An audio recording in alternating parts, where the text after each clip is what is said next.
I am sorry, আমি সকালে ওভাবে মিন করে কথাটা বলিনি। এমনিতেই রাগের মাথায় বলে ফেলেছিলাম। ভুল কিছুও তো বলনি।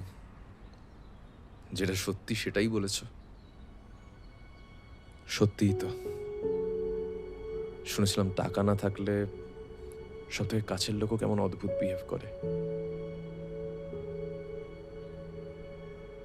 সম্পর্কের থেকে বোধহয় টাকার দামটাই বেশি।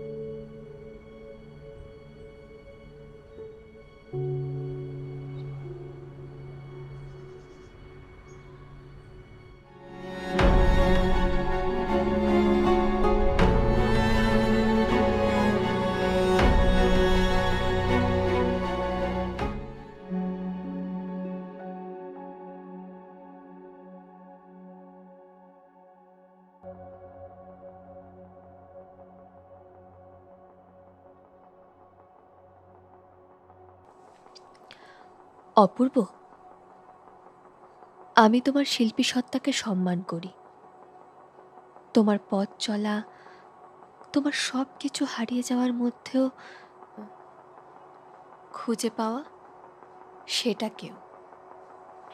কিন্তু অপূর্ব, আমি একজন স্ত্রী, আর সেই দৃষ্টিকোণ থেকেই বলছি, সংসার করার সাথে তা টিকিয়ে রাখতে পৌরুষ চেতনার বেঁচে থাকাটা খুব দরকার।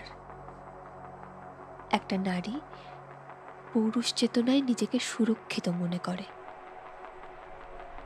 আমার মনে হয় তোমার শিল্পী সত্তা আমার নারী সত্তা সুরক্ষার মাঝে আসছে।